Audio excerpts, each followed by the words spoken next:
Want some, get some. How about those friggin' Pirates? Yes, I am a pirate. You have to go with the Pirates because, of course, they have cannons and everything. It's a pirate's life for me.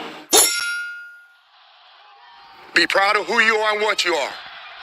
You're Pirates. It is a first down. Pirates. Because when you're at East Carolina, you go for it every time. Or you don't coach at East Carolina, you don't come to East Carolina, you don't play at East Carolina with a weak heart. Write it. I don't think I've ever been in a building as loud as that was. It was deafening in there. We will get to Omaha. I can promise you that. Red and purple all night long in Eastern North Carolina. You're watching The Sports Objective, the podcast for Pirates.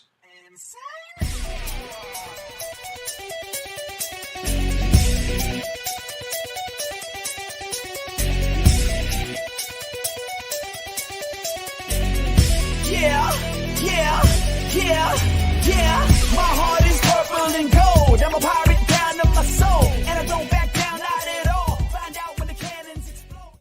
Welcome into the Sports Objective. A great night. It's kind of like the Hot Stove League version of our show, as we have a very special guest. We'll get with him in just a second. Very sad day, as we learned, those of you who don't know, in a previous life, a country radio DJ, and I had a chance to meet Toby Keith, dead at the age of 62 because of stomach cancer, and we're going to miss him. So, Bub, I know that was hard news this morning when I read that, and I'm a big country music. Well, I love music like as much as I do sports, believe it or not. I have more than just sports as a hobby or passion, and a very sad day for us.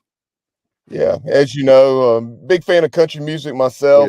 Yeah. Hated to hear that news, and thoughts and prayers to everyone. There was a diehard Toby Keith fan, and then obviously friends and family. But looking forward to talking some college baseball tonight. Hard to believe that we're a week and a half away from the start of the 2024 season, and as always, here for our lengthy preseason chat. Appreciate his time as always. And from D1Baseball, we have with us Mike Rooney. Roons, how are you? Good to see you, boys. Yeah, doing good. It's the season snuck up on me. It's hard to believe. It's like a week from Friday, but I'm ready. Just got some more preseasoning to do, and then let's do this thing. Yeah. So, Mike, I have a question. Do you ever get a day off? Because you guys have like the heart of the season, which is right now, but then you had to keep up with I always joke there is no in sports. There used to be an off season. There is no more off season, right? Yeah, no, I would say, like, I consider college baseball my hobby now. Like, you don't want a day off, right? Like it's the thing I'd rather be doing. So, but like you're not kidding, Dave. Like it is, like if you think about what college baseball has become over the last 10 years, 20 years, 30 years, it's just it's crazy the way it's grown. And so it's a blessing. I mean, it is hectic right now, but hectic in the very best way. Hectic, like getting ready for Christmas, is probably the best way to say it. And one thing too, Bubba, I was going to add is you were talking about the growth of baseball. What we have right, like behind me, those are watching Clark LeClaire Stadium. It used to be Harrington Field, and people in the now say, "How in the world could we have a stadium like that?" And it goes back to your point, and Bubba, maybe you can help me. Is that the baseball has always been very special at East Carolina. I'm not saying that, but as far as the growth, we can say not only our program, but a macro level for college baseball. I'm just amazed at the number of people, Bubba and Mike, that talk about college baseball. And I felt like I was one of the only ones back in the day, like it was like I'm a nerd, like I'm the only one that cares about it. And now it's more and more and more people that have really got into it, not only East Carolina, but just as college baseball as a whole. Well, I think as you take a look at it, Dave, I mean, on one hand, it's not all that surprising because, I've loved the game for the longest time, but as you look at the exposure the game's gotten over the last several years, with more and more games on TV, regular season, in addition to extended postseason coverage, every regional and the super regionals, of course. And then obviously people have known them and watched Omaha for a long time. But I think on that hand, it's not that surprising when you look at how the coverage of the game's grown. What do you think, Rooms? Yeah, I think that's fair. Like it is way more on TV. You know, like when I was a kid, and I'm an old man now, but when I was a kid, we had the Sunday night game and then we Yeah. had Omaha, right? And then, Right. you know, now it's like, gosh, I mean, like there'll be thousands of games on, and you know, for most teams, every single game's on television. And so, you know, and even on top of that, now you've got less minor league teams, a smaller professional draft, and so more players are going to spend time in college on their way to whatever baseball career they're going to have. So, as a college baseball junkie, like all of us are, it is awesome. You know, the environments have grown, the investment in the sport have grown. So, yeah, the more the merrier for me.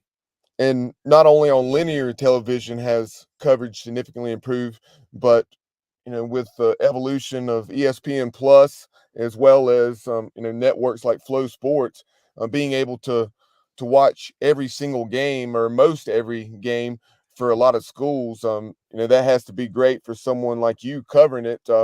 You can check out an inning or two of almost any program around the country. Yeah, it's awesome. I mean, it's like the ability to see, to your point, Bubba, to see the teams on ESPN Plus or whatever it is. It's yeah, it's incredible. Like the players aren't mysteries anymore. Like you can see everybody. Hey, Rooney, this is a great one. I've never thought about this, but we have the smartest fans and listeners and viewers. Justin Butts, who's an umpire, by the way, he said a baseball college game day would be nice. And I tell you one thing, if they do, I know, Rooney, you probably don't want extra work, but I'd love to have you. If they have a college game day, Mike Rooney is going to be on my Mount Rushmore. Yeah, college game day would be fun. Steven Schock has he's going to do a little version of that. Like he's trying to buy a van and make it the college baseball van for the season. So that would be a blast. Count me in. Yeah, if that happens, I volunteer. And there's so many. The great thing about another thing about college baseball is the fact there's so much parity, and there's not I'm sick and tired of hearing about Power Five and Group of Five and all that, because if you look at East Carolina, and there's a lot of other schools like us that are, and we don't like the term for people that are not East Carolina fans, mid-major. We hear about that. That's not the case for us.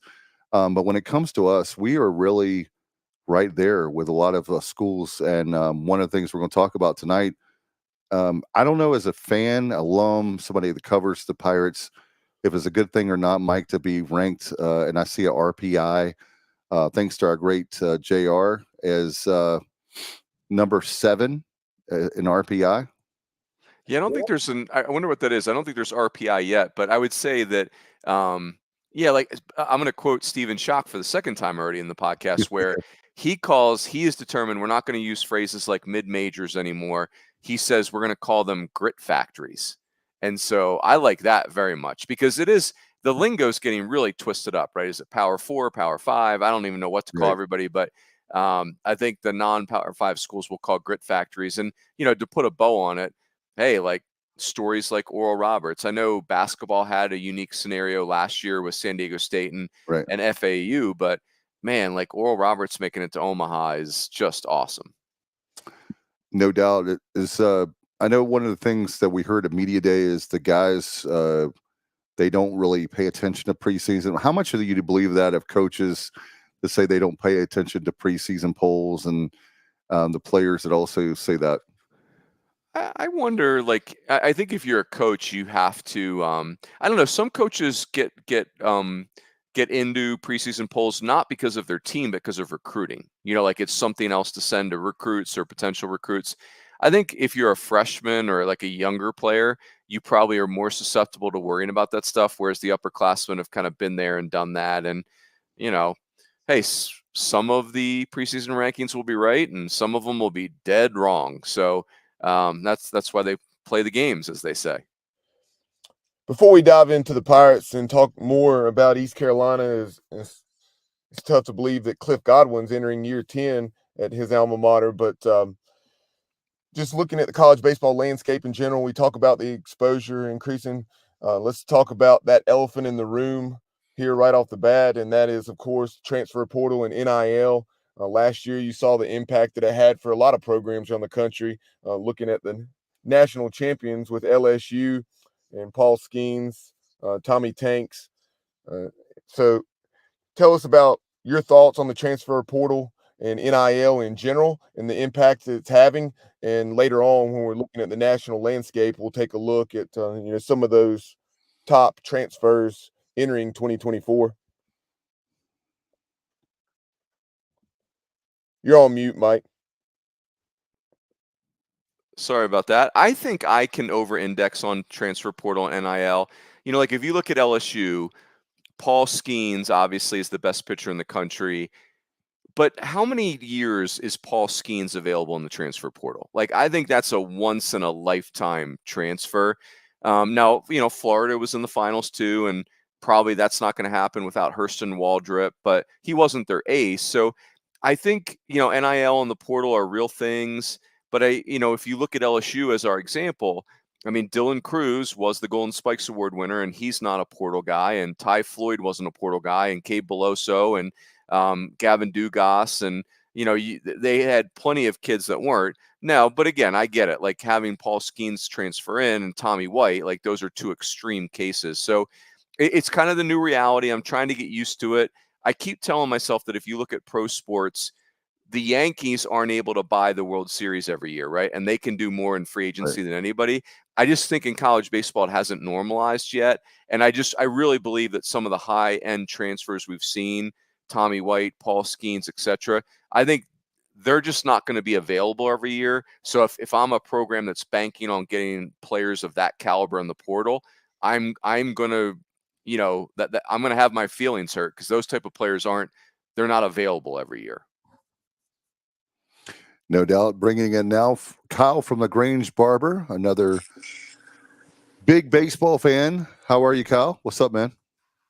What's going on, fellas? I'm just joining the podcast here a little late. I apologize for that, Mike. Oh, I got my music. Somebody keyed me up. That's his, nice. By the way, Mike, that's his walk-up music. Oh, I like it. Well done, Kyle from LaGrange. Well done. That's right. No, but yeah, I'm just going to jump in here, let you guys keep talking, and I'll jump in with my questions. I don't know what's been covered already, but just Bubba, Dave, Mike, you guys continue, and when I find my point to jump in, I will. Kyle, we've just been doing pregame, Kyle. You haven't missed anything. We barely took infield, outfield so far. Good deal. Batting practice, a little bit of. We'll start batting practice now for you, Kyle. But Mike, as far as the Pirates, what are your thoughts early on? I think the one thing that I love about having you on is there's a lot of media. There's a lot of attention. The media day was incredible. The number of people in the team room this year is growing. Speaking of growing, we were talking about, Kyle, the macro level of college baseball, how much it's grown. Sure. But Mike, as far as East Carolina, the coverage alone for baseball is just growing each and every year. Just want to get your thoughts on the Pirates, and from the outside looking in, what are you seeing? Yeah, I just think, Cliff Godwin's still there, and that coaching staff is awesome, and they've just become this team and this program and this brand you can really trust. I'm done predicting Omaha for East Carolina. I'm not going to do that to you guys. I'm done doing that. I'm actually, if anything, I'm going to predict that you're not going to make it there. So see if that reverse jinx works. But in all seriousness,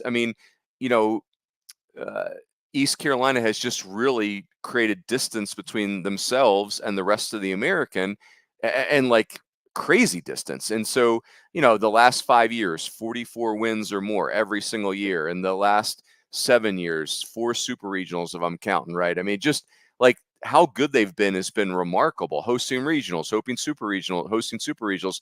And then, so I just think it's a team and a brand that you can really trust. And now the American's changing, and I think it's changing for the better. Like, I like what the American's done. Houston's a big loss, but I think Charlotte's, and by the way, I could mess this up. Like conference realignment is a real pickle right now, but like, Charlotte's coming in, FAU's coming in, UTSA's coming in. I don't think I'm messing those ones up. I mean, those are good teams, like those are regional caliber teams. So I think it will be harder for East Carolina to dominate the new American than it was, the just utter dominance they created in the old situation. But it's just, I think if you're ranking East Carolina pretty high, which I was part of that, it's a little bit of a program pick, and you look at the roster and you've got a legit dude in Trey Savage. You've got it's a nice balanced roster. Like there's veterans kind of all over the place. There's exciting newcomers. There's not one glaring strength, maybe outside of Savage. But there's no weakness that you look at and you're like, oh, that's a major concern. So I don't know, like it feels like East Carolina being good has gotten boring, and I don't know that I could give them a bigger compliment than that.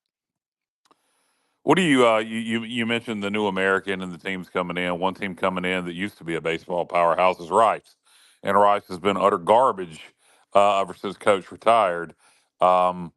Is a little surprising to me, particularly in the day and age of NIL. I know Rice is an academic school, but there's still a lot of money in Houston. They have a great history, and being a private school, they can do some things that other schools can't. When you look at Wake Forest, look at Vanderbilt. Are you surprised that Rice has fallen so far for as long as they have? And what do you think it would take for them to get back to close to where they were? Yeah, I think it's a surprise, but if you think about it, they were not super relevant before Wayne Graham got there, and then they just haven't been relevant since he left. And so I think it's a harder job than it looks. I think it's a harder job than Wayne Graham made it look. And they made their money in Houston. Houston is now a very heavily recruited area. Not that it was a big secret before, but Texas gets their best players from Houston, as does TCU, as does Texas A&M. Texas Tech's in there now, and it's so I think they have the academic money, but you have to choose to spend it as a school, and I don't know that Rice is doing that. And even though the city has money, I don't think that athletic department has money. So I don't know. It's interesting. Your question was a good one, Kyle. Like, what will it take for them to kind of be relevant again? I think it's going to take the right coach, and it's not going to take 5 minutes. It's going to take the right coach, and it's going to take that coach a minute to get it going and win some recruiting battles. No offense to Rice, but if you told me, am I betting on them for this year or next year? I am not. Like, I think it's going to be. I think their road back to prominence is going to be a fairly long one. Mike, and that very thing I was going to ask, how much does it help with American being a decent to good baseball league? Does that help Rice at all?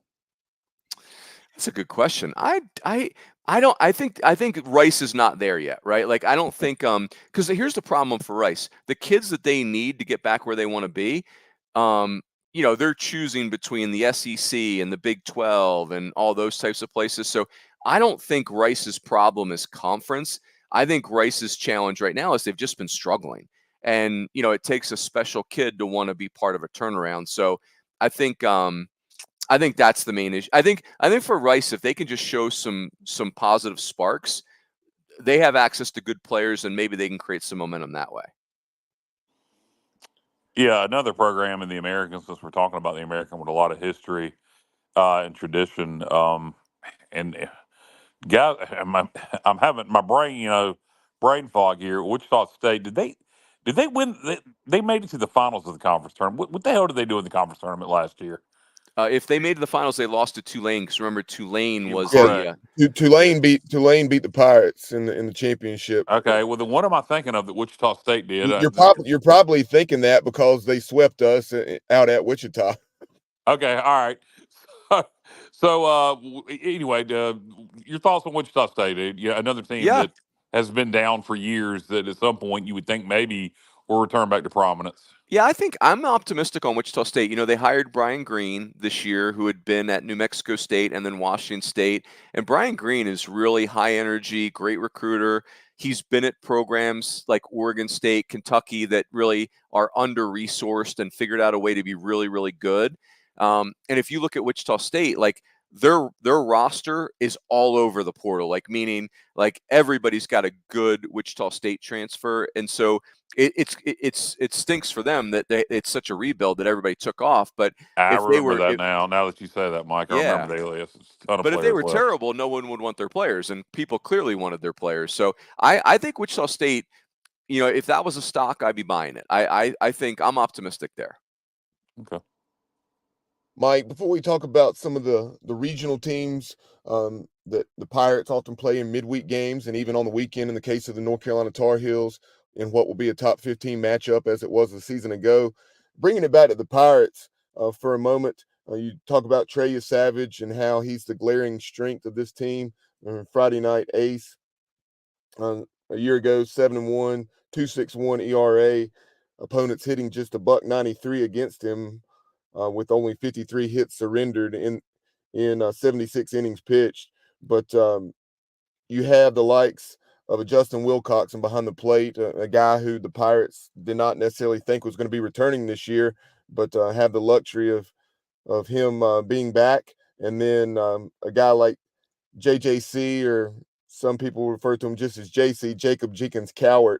Last year he was suffering from an injury there mid-season after had that 3-homer game against the Wolfpack at the Jungle. What are your thoughts of Jacob Jenkins Cowart and some of those key pieces in the Pirates lineup?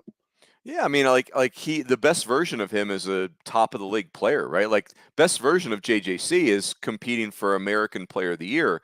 And so I just, it's interesting. Like you look at East Carolina and you can check every box. Like I like some of the pieces in the bullpen. I like having an ace like Yusevich. I mean, their lineup is just exactly what you would expect from East Carolina. 7 of the 9 kids are left-handed hitters. They're going to be athletic. They're going to have a couple kids with some size. They're going to compete their brains off. So it's like it reminds me of Arkansas a little bit. Our friend at D1Baseball, Joe Healy, says this. He says, I look at Arkansas and I make sure Dave Van Horn's still coaching there. And if the answer is yes, then I'm in. Like I'm in. Like they're going to be good. And I'm feeling that way about East Carolina. I look and see if Cliff Godwin's still coaching there. The answer is yes, and I'm in because I know their roster is going to be good. They build a good roster. They coach them up. They always get better as the season goes on. So, having an ace like Yusevich is unique. That's not every year and not every team. So that's a difference maker. And having 7 left-handed hitters I love that. I think the best college teams typically are loaded with left-handed hitters. But yeah, I mean, I just don't like if I was going to nitpick East Carolina, I don't even know where I'd go. I like a little bit of everything. I will And tell one you of the one things area.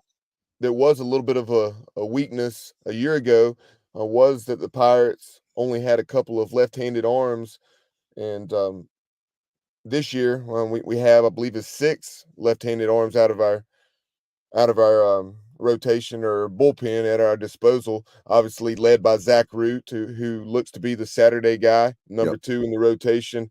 But you also have a guy like Eric Ritchie, a Seton Hall transfer, and Aaron Groller, and how about Ethan Norby, right? Like that's interesting. Ethan Norby, the younger brother of Connor Norby, who will probably make his MLB debut this year. Yep. Mike, if you said one minor thing, I would say the only thing that I can think of trying to be, and I'm not trying to be funny when I say the word objective because that's part of our name for the show. If I said how it could be objective, would be the ultimate question right now, if you're an East Carolina media person or East Carolina fan, is who's going to be the Sunday starter. That's the only thing that I can, and Bubba, and we've got so many guys that can fill that role. It's not a matter of that we don't have the depth at pitching. It's a matter of who's that guy that's going to really separate himself. I know that it's not as a big a deal because it's Sunday, but that's the one thing that I'm hearing that from time and time again over the last month or so is who's going to be the Sunday starter for the Pirates. Who do you guys like? Like I would start before you guys answer the question. I would say, hey, you show me the number of teams that feel awesome about their Sunday starter, and like it's 3 teams or less, right? Like that is a luxury in college baseball. But who do you guys think? Like who are the favorites to be the Sunday guy? One of the names that you're really hearing, he started 4 games a year ago, appeared in 22, and he was part of the weekend rotation a couple years ago. As a freshman, and that's Jake Hunter. Hearing Jake Hunter's name a lot, and it would not surprise me at all to see him be in the Sunday role against Ryder on opening weekend. Works and for me. also, sorry, go ahead. I was going to say works for me. And if you know, like I think that's the thing about Sunday starters, right? If they don't work out in that role, you move them to the pen, and it's you've got a good reliever. And very quickly, Dave, I want to correct myself. I believe I said Growler. I think it's pronounced Growler, but whatever the case, very excited to have him in the program from Seton Hall. Yeah, I think one of the things that for me is when you're talking about pitching, you're talking about hitting. I mean, I was telling you pre-game, if you will, in the green room, Rooney, about Bristol Carter. Bristol Carter is the one guy that is kind of like a JJC. They come from the same county, Guilford County, which is, of course, home of Greensboro. For people that are outside of North Carolina may not know that. But he's the one that has growing pains. He was a young guy when he was asked at Media Day. JJC said he's improving. He kind of hesitated and smiled, but he's the guy that has a lot of ceiling. He kind of reminds you in some respects of we knew kind of what was coming in as far as a JJC his freshman year, and he has a lot of potential and a lot of upside. We'll see how, as I told you, how he handles the pressure of put me in center field. Yeah. Well, and the good news is like they're not going to ask him to hit third, right? Like Right. I would imagine he's going to hit 7th, 8th, or 9th and go play the heck out of defense and you know, whatever he gives them offensively is a bonus. But man, he sure does seem like an exciting talent.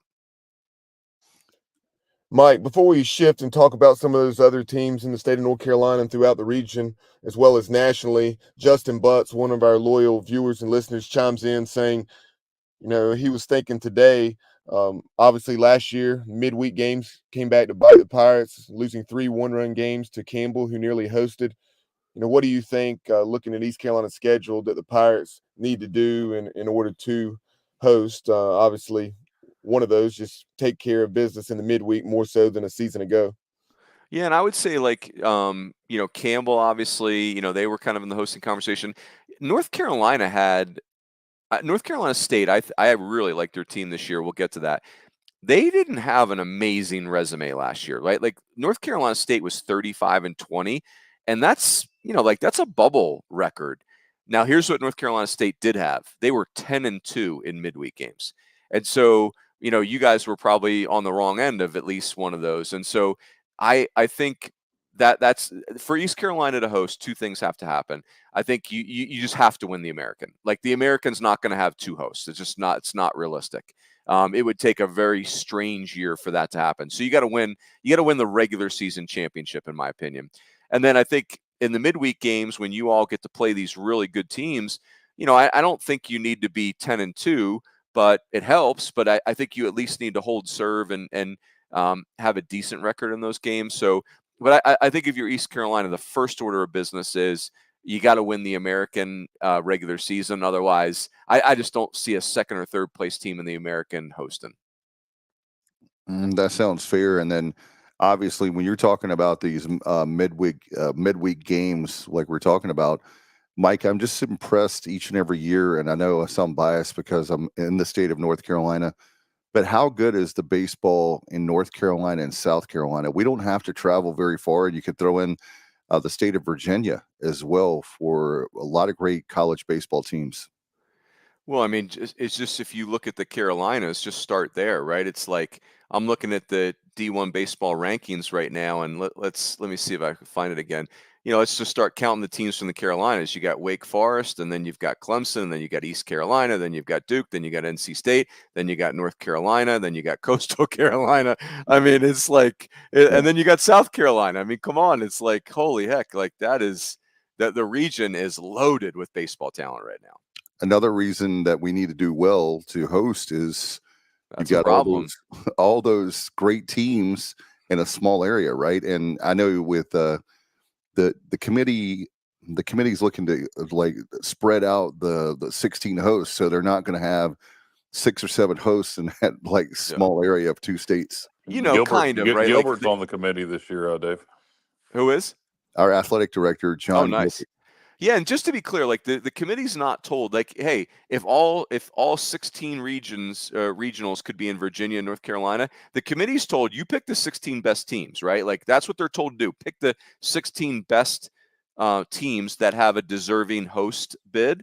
Okay. But that said, they're humans, right? And I'm sure they would, they want to spread the love. And so, yeah, it's interesting. It will be competitive for the host sites this year, as it always is. Yeah, 10 on the screen right now. Bubba's got up there. Clemson 10, East Carolina 11, Duke is 12th, NC State at 13th, Virginia, that this program knows very well, at 14th, and the Tar Heels, who the Pirates will be playing in a couple weeks, at 15. So there you go. Wow, it's just amazing. But it's good because as far as traveling budget, Mike, we don't have to worry about like being on a quote baseball island where we have to worry about trying to find teams to play and traveling a whole bunch way out of state and across the country. We've got it within a short bus ride. Yeah, and it helps recruiting, right? Like good players want to play against good teams. So I think that's one of several reasons why East Carolina is able to attract really good players. Mike, let's talk about those 10th ranked Clemson Tigers, and we'll start there because Eric Bakich, Nick Schnabel, obviously those strong ties to East Carolina, having been Cliff Godwin's teammates, and they wear 23 in support of Keith LeClaire, or in memory of Keith LeClaire, I should say. And obviously last year had a tremendous season, were able to host, but obviously didn't advance as they would have liked. Yeah, I mean, I think Clemson is way ahead of schedule. They had some really good moments under Monty Lee, but the school decides to make a change, and you would imagine, as good as Eric Bakich is, and he did take Michigan to Game 3 of the College World Series Finals. It's going to take a minute to get the program rolling the way you want it to, but it didn't take a minute. Like, they did it immediately. Now, remember, Clemson started out poorly. Like, they were 2-7 in the ACC, and then they just got crazy hot, and they end up being the number 4 overall national seed. They beat Wake Forest for the ACC tournament title.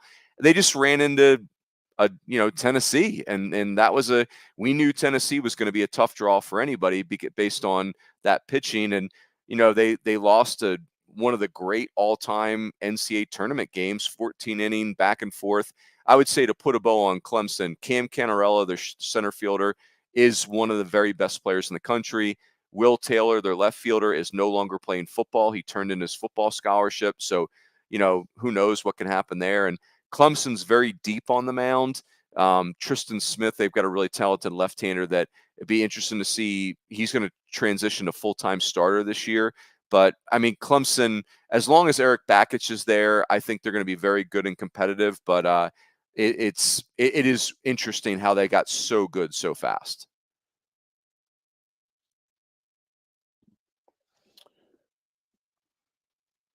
Go ahead, Dave. Oh, no, I thought you were going to. Yeah. So were you talking about the Pirates also in there? I know in the ACC, Tobacco Road. What about the Duke Blue Devils?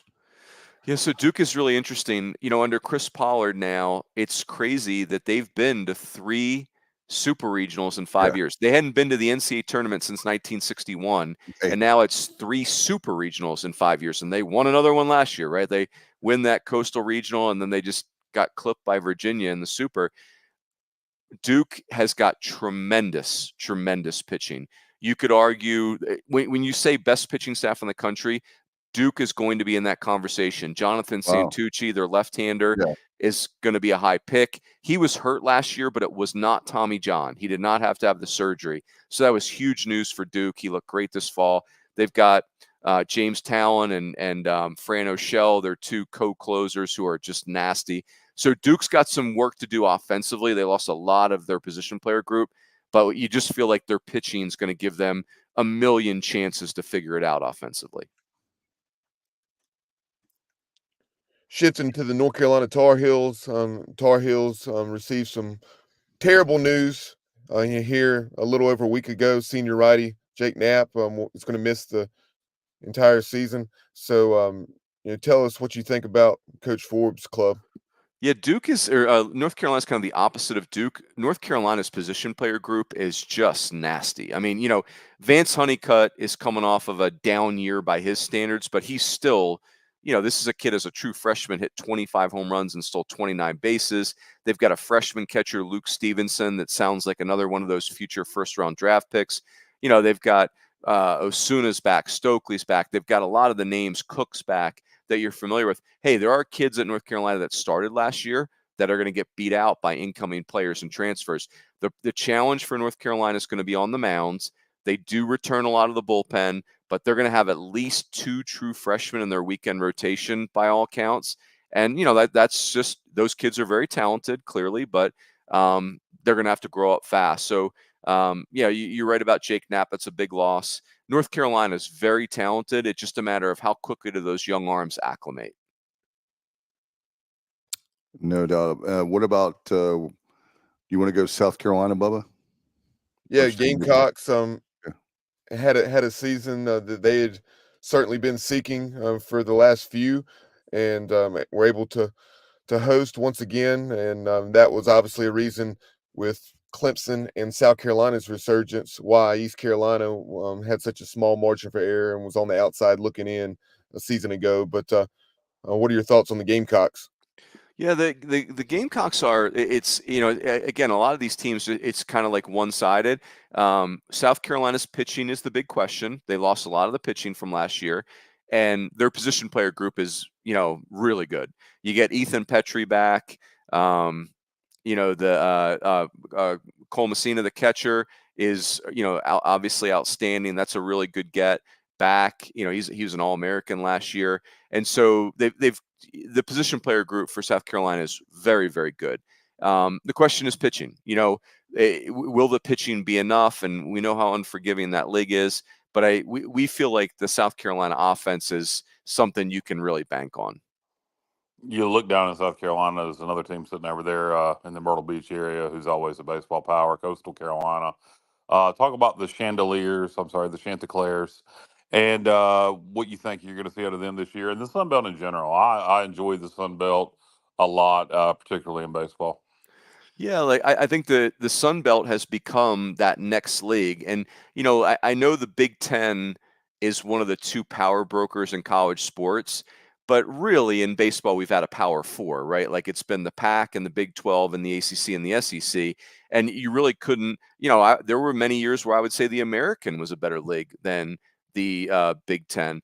The Sun Belt has kind of become that new, what you guys saw the American rise to probably 5 years ago is really what the Sun Belt has become, where 4 teams getting in the NCAA tournament just feels normal. And, Coastal is the leader of the pack. It's the last year for Gary Gilmore. They're very offensive. They have question marks on the mound, but, the Bodine, their catcher, Kane Bodine, is a heck of a player. And Derek Bender, their first baseman, slugger, DH, whatever we're calling him, just a guy that hits jacks and drives and runs. That twosome at the top. They had another good recruiting class. So, the Sun Belt, you throw in Troy is loaded. Texas State is loaded. Louisiana is loaded. Old Dominion's very dangerous. I mean, that league has tremendous depth. Southern Miss, I'm leaving out, for God's sake. So, I think the Sun Belt will be a 4 bids at least. If you will elaborate a little bit more on Southern Miss, we actually have a small viewership base down in the Hattiesburg, Mississippi area. So if you would elaborate on Southern Miss, and there you go, right there. There you go. Yeah, right on the screen. James saying Southern Miss only brings back 3 starters from last year's regional hosting team, and new coach Christian Ostrander Ostrander is highly respected, but has his work cut out for him. Yeah, and I would just say, like with Southern Miss, like they're kind of similar to East Carolina, where you just, Christian Ostrander was known as one of the best pitching coaches in the country. By all counts, he's had several SEC opportunities where he could have gone and been the pitching coach there, but he chose to wait for his turn to be the head coach at Southern Miss.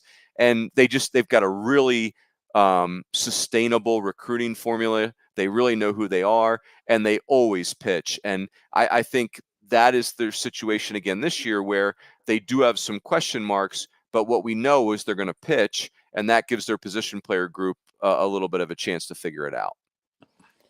Going back to the Wolfpack, because we discussed them in terms of RPI and the impact there in the season they had a year ago, taking a look at Elliott Avent's 2024 club and really their schedule. I think it was a couple years ago, it came back to bite them, their non-conference schedule. And this year they're challenging themselves with VCU's been pretty good in recent years, and then they're also playing 3 out at Hawaii. I'm sure the players won't complain about that.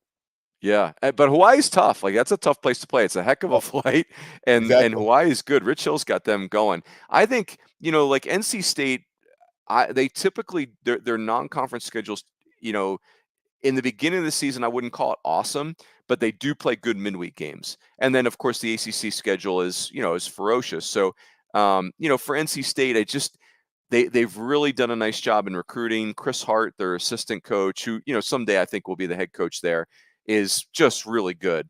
And like there's going to be a lot of names that you recognize. Like Jacob Cozart has established himself as one of the best catchers in the country, and Eli Serrano is going to move to center field, and he's got star player written all over him. And so, they've got some transfers on the mound. I mean, some of these names you can't even believe they're still there. Like, Dominic Fritton is still there, and I mean, not still there. Like he's just third year guy, but Matt Lillidson's still there. Sam Highfield's still there. I mean, those kids were on the 2021 team.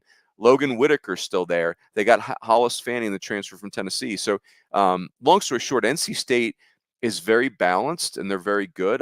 I think they're going to have an outstanding season. Taking a look around the country, you kind of went in this direction just there when you're talking about non-conference games. So many of the quality non-conference games in those leagues like the ACC, SEC, Big 12 occurred during the midweek or early in the season in the round robin format, not so much in series. So you have a traveling series between East Carolina and North Carolina, which is a top 15 situation. Also a top 25 series between Clemson and South Carolina in their traveling series that they've done for years now. What are some of those other series that stand out? Because after I hear your thoughts, there are a few that stood out to me. So I would say Santa Barbara. UC Santa Barbara is one of my favorites, if we're calling them a sleeper team. I mean, they were in Omaha in 2016, but Santa Barbara's got, this is going to sound a little crazy, but if you just think about the top 8 arms, I can make an argument that Santa Barbara's got the best pitching staff in the country. If we're only talking about the top 8, they are just nasty on the mound. Team USA kids, high draft picks. And they, even though the position player group's not as well, not as famous, they have 7 starters back. So Santa Barbara is going to go to Campbell to start the season. So that'll be a really fun series. Out here in Arizona where I am, you get that Desert Invitational that MLB puts on. So we'll have teams like Kansas State and USC out here. We also have Oregon State out here, who's a top 10 team. The 3 weekends in Globe Life are really fun. You get this nice collection of Big 12 and SEC teams, and there's some West Coast teams in there. And then there's a group that I don't want to call them new kids on the block, but I think people are starting to just figure them out. The Peak Event guys, the company's called Peak Events.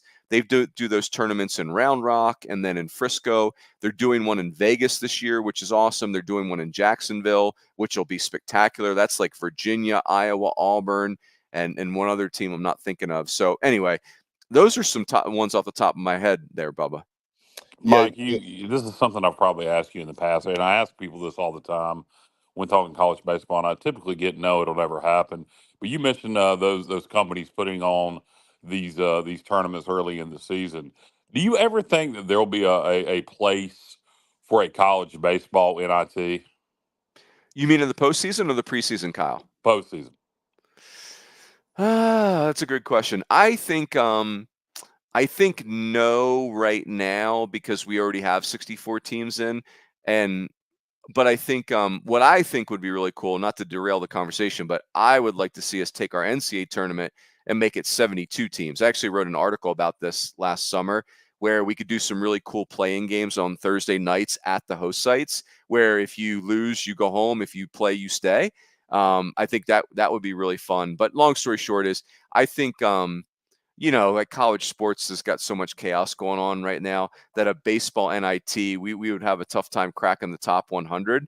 But if you pull it off, Kyle, count me in. I would love to see it. I always thought it would, be something that wouldn't happen until I found out this year there's a freaking volleyball NIT. We played in it. So I thought, well, why not one for baseball? Yeah, there you go. Runes, as far as your point about the Gauchos, that's one that I definitely had circled on them traveling to Bowie's Creek to take on Justin Hare and the Fighting Campbells of Campbell. But the Gauchos also, they have Oregon and UConn on their non-conference schedule, which stood out. You have UCLA with non-conference series at TCU and Gonzaga, Florida and Miami, of course, and then also Iowa and Ole Miss. And then I That's a good know one. on your recent podcast, you were talking about Northeastern and the quality of the CAA with Northeastern, Campbell, and UNC Wilmington. They have series at Arizona and also at Old Dominion. Yeah. Northeastern's, people kind of roasted us for ranking them, but I'm telling you, anybody who's a Northeastern doubter, just look them up. Just take a peek because, their coach is Mike Glavin. It's Tom Glavin's brother. This guy's a really good coach. Mike Glavin also played in the big leagues, just not as long as Tom Glavin. He got a cup of coffee, whereas Tom Glavin got a Hall of Fame career. But Northeastern's fun. It's a bunch of big, physical, athletic Northeastern kids. They had 5 kids steal double-digit bases last year. They had 5 kids that had double-digit home runs. It's kind of like a power speed. Reminds you of almost Louisiana Lafayette 2014. So, yeah, Northeastern's fun. Kind of circling back to the transfer portal and NIL, as I said we would. I mean, looking at some of those top acquisitions around the country, I'll start off with, Braden Montgomery. He's a guy that played at Stanford, and he's a Team USA guy, and had the opportunity to see him play last summer right here, along with East Carolina's Trey Savage, when they came to Kannapolis, North Carolina. So, what are your thoughts about him moving on to Texas A&M, and then also some of those other top transfer portal acquisitions? Yeah, I would say like the two top transfer portal guys were Braden Montgomery. I mean, this is a switch hitter athlete, like big arm.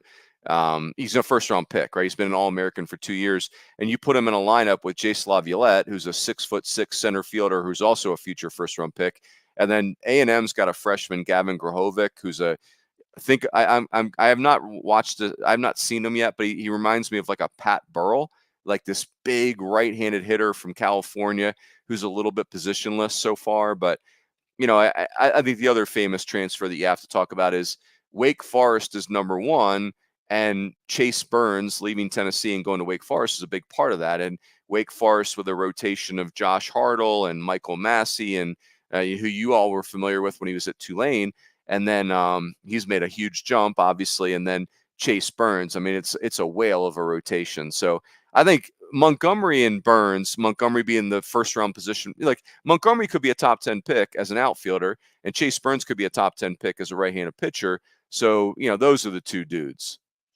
And within the American, you referenced earlier Wichita State players moving on to quality programs, and programs that have the chance to really make some noise. And Peyton Tolley from Wichita State is one of the top two-way players in the country. Yeah, the SEC has dominated the transfer portal, but the two schools that are trading punches with the SEC right now are Wake Forest and TCU. Everybody wanted Chase Burns, Wake Forest got him. Everybody wanted Peyton Tolley, TCU got him. And Tolley, just as you guys know, this is a very physical left-handed hitter, 20 home run potential, and he's a weekend starter on the mound. So it's two top of the league players. So TCU was going to have a good team anyway this year because their Omaha team had a lot of freshman starters, but getting Tolley definitely moves the needle for them. And one final one I want to mention, and kind of going along with your point, as far as the SEC dominating things, you have a player like Billy Amick from Clemson moving on to Tennessee, which is crazy. You think about the program that Clemson has and the way they've gotten it going under Eric Bakich and that regime.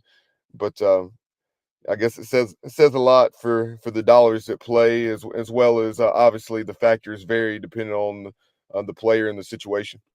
Yeah, it's sometimes, like Cannon Peebles left NC State to go to Tennessee. And, sometimes, maybe I'm guessing, I don't know, but maybe Amick's going to get a chance to play third base at Tennessee. Now let's see if he can do it. Maybe he didn't have that opportunity. Maybe NC State just got a better third baseman. Like, that's possible. And Amick decides that, or I should say Clemson. And then NC State, same way. Peebles wants to catch. Maybe there's just not enough innings. And so, sometimes people transfer just for opportunity. I wouldn't call Amick or Peebles elite defenders, but they are elite bats. So it will be very interesting. Tennessee is making a very big wager on offense. And I think they're banking on the fact that the kids will grow into better defenders. And the final thing I had for you, Runes, is I know I told you we'd discuss some underrated venues. Of course, college baseball fans are familiar with the Alex Box, the Baum Stadium, obviously Swayze down at Ole Miss, and then of course Mississippi State. So many of those household names, but East Carolina at one point in time was one of those that was under the radar in recent years with the hosting of so many regionals and a super regional. The nation has come to know Clark LeClaire Stadium in the jungle. But what are some of those others around the country that folks should know about? Yeah, I think like when you think about underrated venues, like I think about the West Coast has some good ones. Before I forget though, Wichita State is a really cool place. Like, it's one of the tallest stadiums in college baseball, and it's really left over from their heyday. But I think Wichita State is a cool college baseball stadium. So that's one that comes to mind for me. Nebraska plays in a really cool stadium. People would be surprised how good the Big Ten baseball stadiums are. There's some really, really neat ones there. Indiana's got a cool yard. Out west, Arizona and Arizona State and Grand Canyon, all three of the Division I schools in my state have, last year I saw Grand Canyon beat Tennessee on opening night, opening weekend, 5,000 people there to see a Grand Canyon home game. Arizona is like, you feel like you're at spring break because it's so warm and it's gorgeous, and the beers are like, I should say the adult beverages they're extra large and double XL, right? Like they're not selling little drinks at High Corbett, but it's just an awesome environment. ASU plays at Phoenix Municipal Stadium, which is the Oakland A's old spring training facility. So it's literally a big league ballpark that is hosting college baseball. San Diego's got a amazing setup because it's San Diego. So it's like heaven on earth. So those are some quick ones for you, Bubba. Well, Runes, really appreciate the visit. And Dave, Kyle, do you guys have anything else? No, thank you, Mike, as always. And I'm glad that you said that East Carolina is not going to make Omaha, so that maybe that'll give us a chance. Dave, I want it on the record. Mike Rooney said the Pirates are not going to Omaha. It's on the record. Let the reverse jinx begin. Yeah, I was getting ready to say, for those that are listening and viewing for the first time, Rooney always picks East Carolina, so it's not that he doesn't like East Carolina.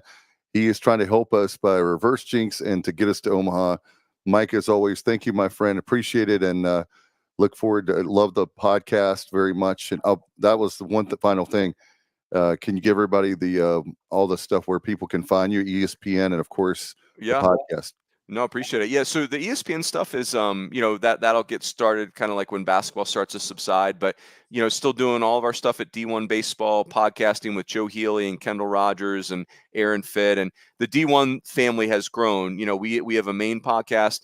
Darren Vaught and Danny Graves do an ACC Baseball Etc. podcast, which is really cool. Joe Healy and Mark Etheridge do an SEC Extra podcast.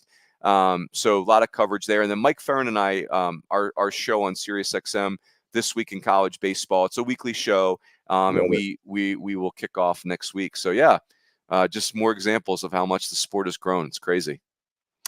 We'll see how it goes. And hopefully maybe we can have you back before regionals, or I know it's really hard for you because this is your toughest time of year, but love to have you back if possible.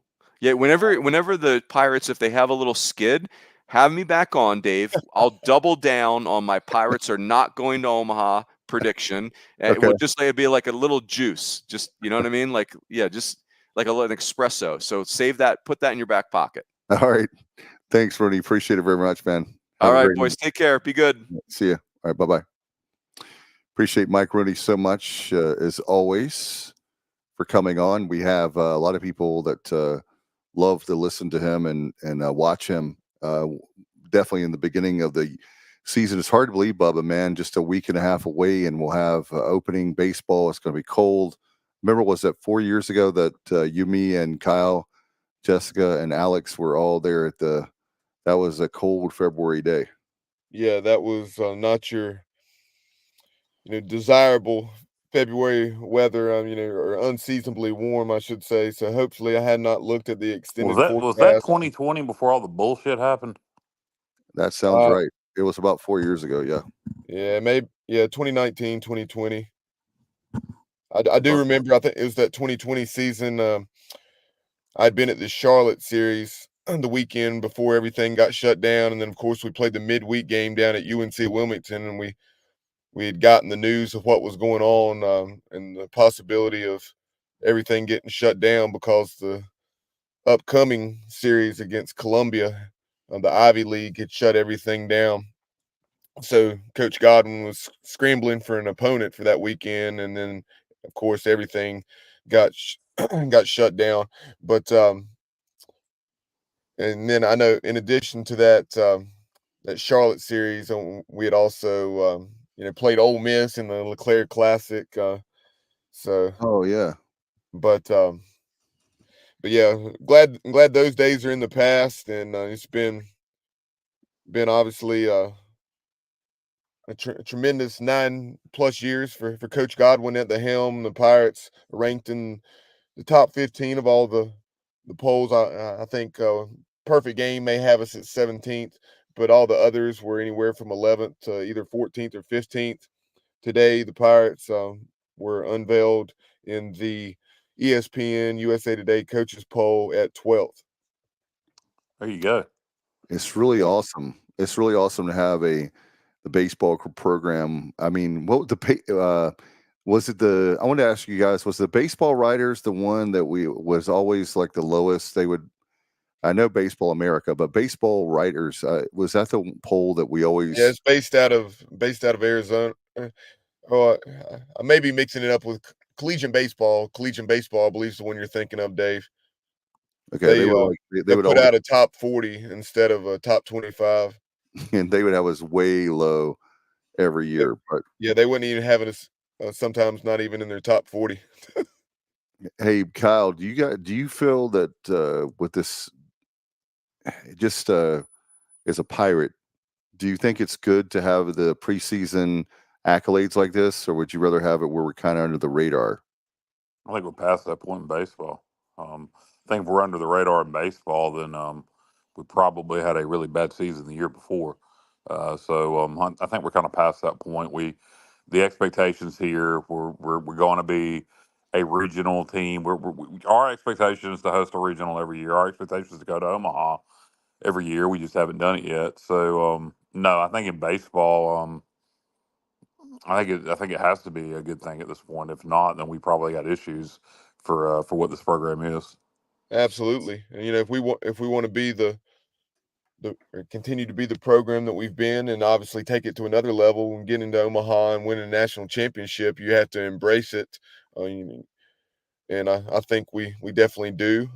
Otherwise we wouldn't have had the consistency that we've had in recent years. And folks may say, yeah, you haven't kicked down that door and gotten to Omaha yet, and which is certainly true. But at the same time, I think the level of consistency this program has had, many years, or at least a couple years, dominating the American and just running away with the conference. Last year, that wasn't the case. It came down to the final weekend, and but the Pirates are going for their 5th straight American title this year, and a lot of reasons to be hopeful of getting another regional back at Clark LeClaire once again. It would be nice. It would be nice because and that's the other thing too, to remind fans that when you have a program like East Carolina, and the last time that you lost a regional was 2018, and you're all upset, just keep in mind that there are a lot of programs that would love to have the consistency of this program, and we definitely will knock down that door. And I agree with Kyle. You've said it a few times, Kyle, if not a lot. and that is once we do knock down that door, it won't be long, and we'll win the whole thing. Yeah, I hope that's definitely the thought. It's almost become either you win the whole thing, or you after you go the first time, you make it back soon thereafter. Right. So it'd be nice to do like Coastal did, finally get there and win the whole damn thing. But yeah, you take a look just around the country. You have a program like Florida State, and thoughts and prayers with Mike Martin and I mean his family and friends in that Florida State community. After the loss of Coach Martin, 79 years old, Kyle, you and I briefly talked about that the other night. All the success that program has had, and how many times Mike Martin got them to Omaha, be it Rosenblatt or at TD Ameritrade, which is now Charles Schwab Field, I believe, or maybe even changed names again. But that shows you how hard it is to win the whole thing. I mean, got there at least 22 times, maybe more, and never won it all with all the talent that they had down through the years. That's unbelievable. Yeah, it's in fact, he's a North Carolina Sports Hall of Famer, Mike Martin being from the state of North Carolina. So in that program, speaking of consistency, would you like to have a program that goes to Omaha a lot, or one that never makes it? I mean, you would obviously want them to have a chance. So most definitely about that. As far as East Carolina is concerned, do you guys have any thoughts before we go into the season again, a week and a half? What are your thoughts going? How do you feel about what I'm trying to say is, Tyler, tonight? How do you feel about the season here when, again? First of all, I wanted to agree with you wholeheartedly. I definitely rather would have a program that goes to Omaha than not. So you nailed it there. But how do I feel about the season? Honestly, I don't know the roster as well as either of you. Obviously, everybody knows what we have with you, Savage, JCC, or JJC rather. JJC. I call him JCC. Zach Root, exactly. So you know what we have. There's enough pieces of the puzzle there. We should be at the top of the American. We should win the American. The American will be a little tougher this year, which is good in a way. It should only help us with our RPI, all that kind of stuff. So I'm optimistic, like always. I'll know more about how good this team could be once I see us out there on the diamond. But optimistic. My expectations are to host a regional. All right, let's see. We got some questions and comments right here real quick. Daniel Hill Sr., he said midweek starting pitching is once again going to make or break the season, in my opinion. And that's true. That hurt us last year, Daniel, as far as we've got to win those midweek games. People have asked me, and I don't know about you guys, what is it going to take? You're going to have to win, as we were just talking to Rooney, that very thing. Robert Matthews says, are the season ticket general admissions sold out? I heard they were. It may be the case. It's been busy at work lately. I haven't had a chance to call over the ticket office. I know that, Robert, as of a couple weeks ago, all they had left was the Jungle. Isn't that right, Bubba? Is my memory serves me right? I think that's right. A couple weeks ago, yes. But I don't know about now. Yeah. We'll see if we can confirm with Coleman Spain with the ECU Athletic Ticket Office. And but yeah, as far as the season goes, looking forward to seeing how Zach Root takes on that weekend role. Obviously, kind of a mixed bag in year one, but you love the way, the bigger the moment, the bigger the game, the more Zach, love being out there, and he rose to the occasion. Right out of the gates against North Carolina last year, came on, I believe, got the save, or maybe it was a win in relief, whichever the case was. I believe it was a save, but last year he was largely having the success that he had at times, with nothing but a fastball and then also a changeup. This year, during the all season and throughout the fall, he developed his pitch mix and brings a lot more to the table, has honed his command, and really looking forward to the strides that Zach's made and seeing how he brings that to the field beginning opening weekend against Ryder. And then just the depth across the board. And, it's been a trend. We've said it every year. We're deeper on the mound. We're deeper positionally. And Coach Godwin even uttered those words recently on 94.3 The Game in his interview with Patrick Johnson and Stephen Igo, just saying that he really believes this is the deepest we've been positionally, and we have so many options no matter what position. And he said, and think about this, he's been at LSU, he's been at Ole Miss, and so many quality programs, Vanderbilt. He said he's never been part of a staff that he can recall where the depth at catcher was what it is, with the likes of Will Coxon, obviously McChrystal, and then Freshman. also, yep, and true freshman from Georgia. By the way, look at this. This is really funny. Bubba Grant. Bubba says all you have to do is look at the hotel rates in Greenville to know the baseball program is winning and growing. So thank you, Bubba, for that. Okay. I haven't checked hotel prices for baseball weekends, but I'm assuming he has, and so that's a Yeah, good thing. he's not from Greenville, the Greenville area, so he's traveling. As far as the Pirates, do you guys want to make a prediction? Should we make a preseason prediction? What you think is going to happen and see how it turns out? We can just, if you want to, we'll save that because we're going to have an in-depth preview in the next few days before the season gets started. We aim to have Coach O on, obviously Scott Rogers as well. Talked to Scooter over the weekend at the Charlotte basketball game, and he'll definitely be coming on prior to the season and each and every Sunday night with extra innings. This year, extra innings will be presented by PGX Gloves and Mark Minikazi. So, we'll save an in-depth look at the team and that prediction for that show. Yeah. So season tickets are on sale for football, guys. Yeah, as of Monday and yesterday. So that's going to be great. In fact, tickets are reasonable. Those tickets are very reasonable. I think when you look at what's the upper deck, Bubba? Is it $115? That's one part of the upper deck. That's the fan zone upper deck. Okay. The fan zone is $115 out of the so it's a portion of the 8,000 seats that are on the upper deck. Correct. I think the next level up in the upper deck is $150. But still, that's $150 is not bad. Not bad at all. No. No, so yeah, season tickets are on sale. So everybody, if you renew your football season tickets, if you renew them before it's a certain date in February, I don't know if either one of you guys know it, you get 10 extra priority points. So renew early. I need to do that. So sometime this month. It's early February. There's a certain date. You'll have to look it up. Check your email. It's on the renewal application. All right, we'll do. In fact, I'm excited about football. I think I'm excited about. I'll just be blunt. I'm excited about everything in East Carolina but men's basketball.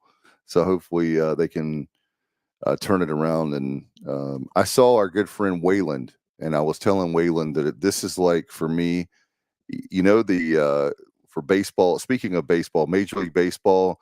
And spring training is so cool. I don't know if you guys have you been, Bubba, before spring training? I've been to one spring training game. I guess, let's see, I guess it was going into my 8th grade. I guess it was the spring of my 8th grade year. And I saw the Astros and Indians play. Albert Bell was with the Astros and Bagwell was with Albert Bell was with the Indians and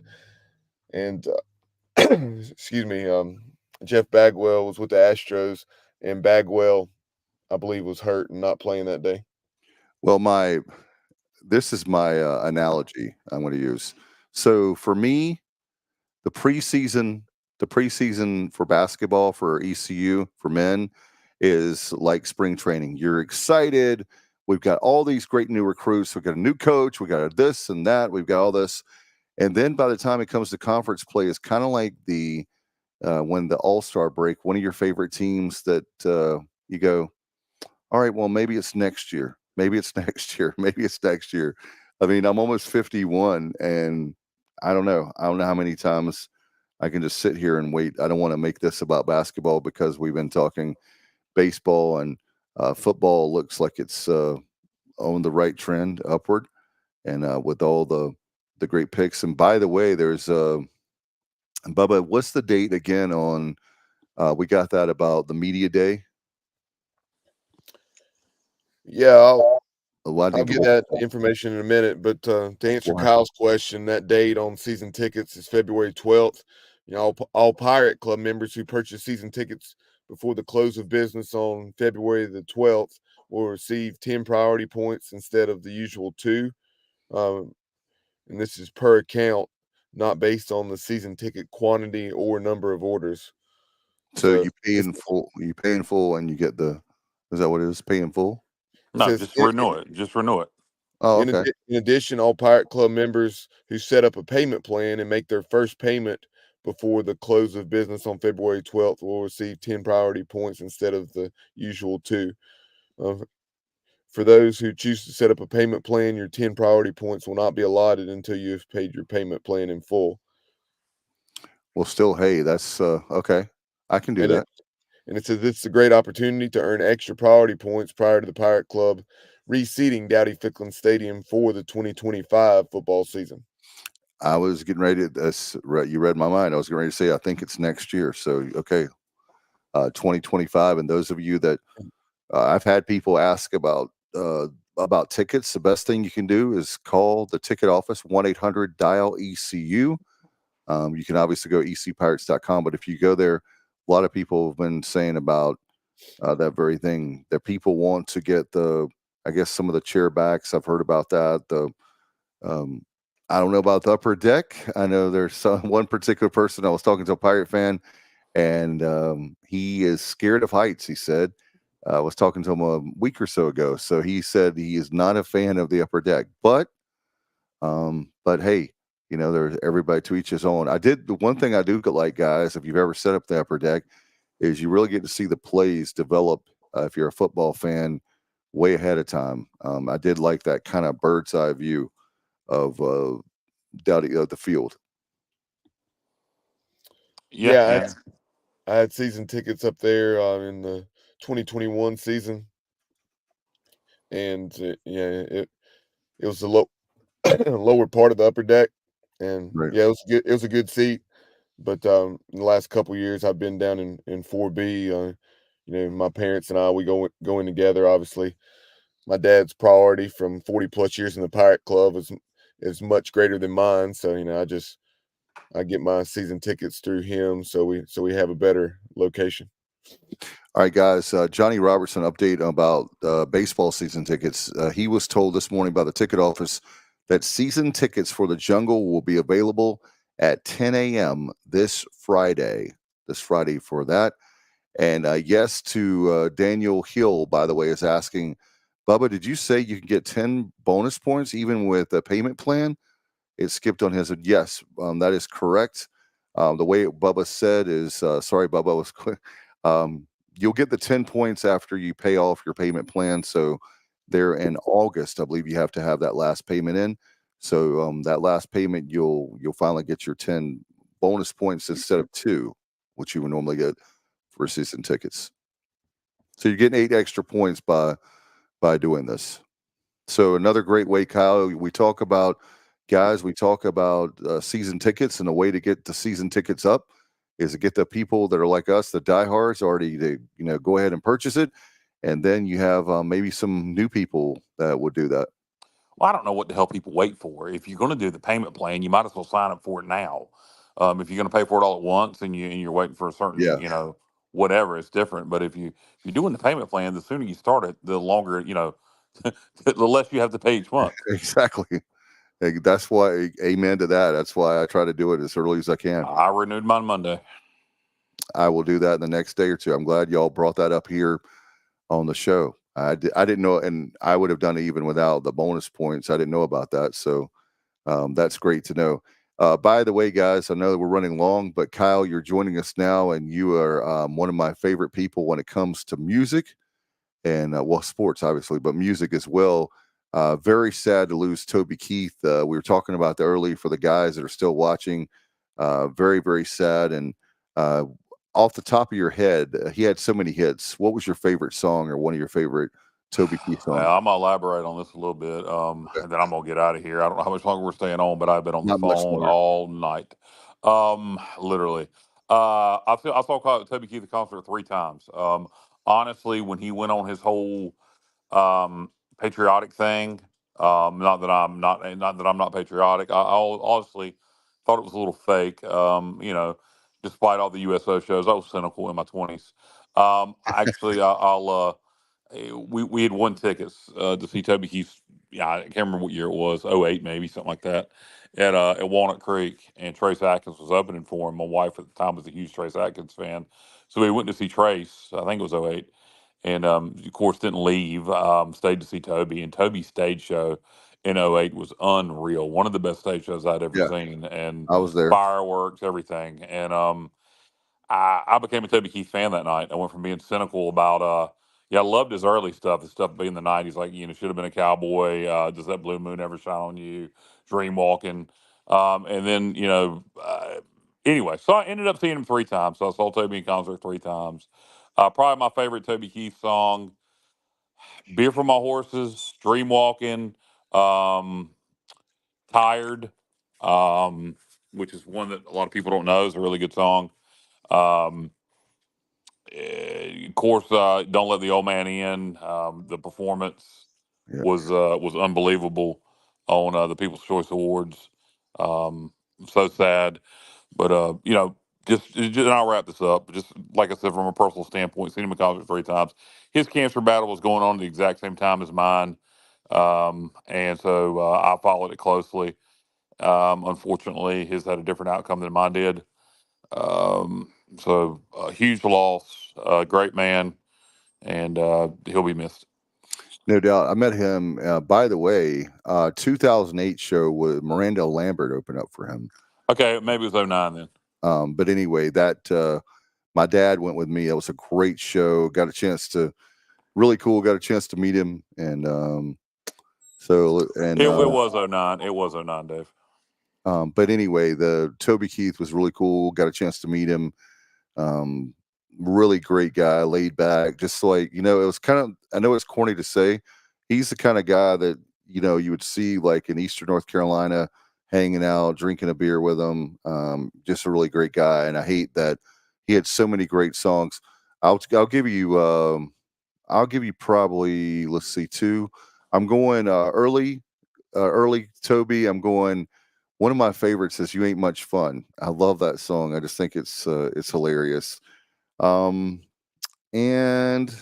it's overplayed, but I really do I love this bar and as much as I once was. Yeah, all those are good. And did you only see him the one time in concert? One time major concert, and then I saw him a couple times in Nashville, like singing a little bit, and interviews, that kind of thing. But as far as a major show, yeah, that 2008 show was incredible. And of course, I love Miranda Lambert, but we're not talking about her right now. But she was fabulous too. Yeah. So and yeah, I agree.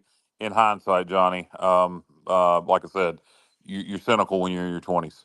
I saw him in '09, and then again in God, I think it was 11 and 13 was the last time I saw him in concert. Well, very sad, and hopefully now, we were talking about that earlier. He definitely will be at the Hall of Fame at some point. I just hate he won't see it.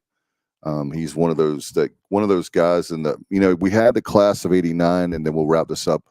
The class of '89 really brought country music back, and then you had that group like the Kenny Chesney, Tracy Lawrence, Tim McGraw, Toby Keith. There was the early '90s, Faith Hill, Martina McBride. There's so many early to mid '90s between the groups and artists that really kept that. I hate to use a flame, but kept the momentum going from the class of '89. Yeah. Yep. So anyway, okay. So by the way, I want to give a shout out to edmarines.com, Ed Watkins Marine. He big supporter of the show. In fact, Bub, I know with Coach Connors, right? And it's Coach Connors' son, Bo, it's his birthday today. So happy birthday, Bo. Yeah, big thank you to Ed Watkins Marine. Visit them online, edwatkinsmarine.com. They have 2 locations to serve you in the greater Charlotte area, Denver, and then also Cornelius. In Denver, they can be found on North Carolina Highway 16 Business. You can reach them at that location, 704-483-BOAT. Again, 704-483-BOAT. In Cornelius, they're located on West Catawba Avenue in Suite B. 704-498-4985, 704-498-4985. Whether you're looking to buy a new boat, repower your existing boat, they have fishing boats, center consoles, family-friendly bow riders, trailers, pontoon boats, engines, UTVs, you name it, they can meet and satisfy all of your boating needs. Give Big Ed a call today. And the final thing I would have, Dave, is Pirate Nation, obviously Parker Bird on such a tremendous story. And I meant to mention this earlier while Mike Rooney was still on the show, but found out today that he's part of a Super Bowl commercial for the Challenged Athletes Foundation, and really look forward to seeing that. Great exposure, very deserved for him. And then obviously it'll be great exposure for East Carolina baseball as well. Can't wait till he has that first official AB this this season. And follow us on social media on X at TSOtv, and we have that one of our most recent retweets. We'll try to pin it to the top of the page, and also on Instagram and TikTok, you can follow us at the Sports Objective. Like and follow us on Facebook, and subscribe to our YouTube channel. No doubt. By the way, I want to make one final thing because we're all tired and want to get out of here. Congratulations to the AAC Player of the Week for women's basketball, and that's Danae McNeil. Congratulations, Bubba, to Kim McNeil and company. They've done a great job this season. It's really hard to, after you win the conference championship and the tournament, to repeat. But certainly they have been playing very, very well leading up to that point. So congratulations to them. Want to give a shout out to you, Bubba, for all your hard work behind the show, and great to be on tonight. And we'll have more about baseball coming up, and basketball. We have basketball, baseball, and football kind of going on at the same time with spring football coming up here. That'll be actually in latter part of March, but it's all kind of running together. That's what I'm trying to say here in the next month. And less than a month away, guys, Bubba, our 6th anniversary coming up on March the 1st. So I appreciate your hard work, and you've been with me and Kyle, and then Matt joined us a few years ago. So appreciate everybody for their hard work. Yeah, appreciate everyone's support of the show, and we'll be joining tomorrow night. And hopefully you're able to join us, or at least listen to the archive. We have Smacker Miles. Kyle and I will be joined by Smacker Miles on the Coach's Kid, our first episode of that program in several months. But look forward to hearing that. And if you haven't heard the Coach's Kid before, go back and check out those first couple episodes, including an episode with Kate Holland Baynard, which is, of course, Terry Holland's daughter. And in the first episode was with Tommy Bowden, of course, the son, or one of the sons of the legendary Bobby Bowden. It's a great show. Both of those shows I've heard are really good, and looking forward to that's going to be an interesting one with Smacker Miles, and I know that'll be great. All right, we're going to get out of here. Thank you so much for being with us. We appreciate your support. Tell your friends to, like Bubba said, to subscribe to our YouTube channel. That's been growing a lot, and we appreciate that very much. Thanks to Mike Rooney. Thanks to Bubba. Thanks to Kyle. We'll see you next time. It's a Sports Objective, and you've been watching it as always. Good night, everybody. Go Pirates.